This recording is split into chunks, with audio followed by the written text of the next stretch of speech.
What we're looking at today, guys, is did Harbor Freight Hercules beat the Mac Daddy of tape measures? Let's take a quick look.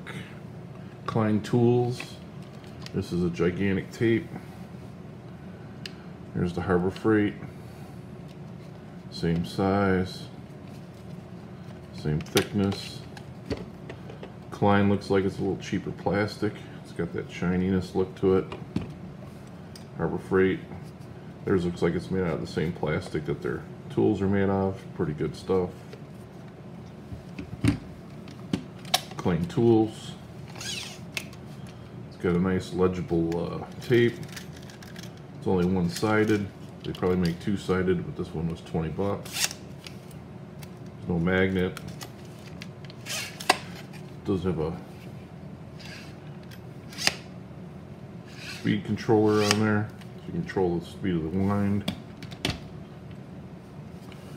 Hercules, nothing. Nice good rubber grip though.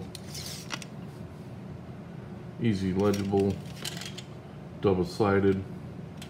$15.99, 20 bucks.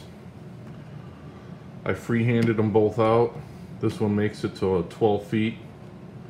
This one does do 13.6 feet easily. Big differences, $15.99, $20. And then this little bit right here, a lifetime warranty. So if you do break it, you can switch it out. You be the judge. I'm out of here. Dump the truck.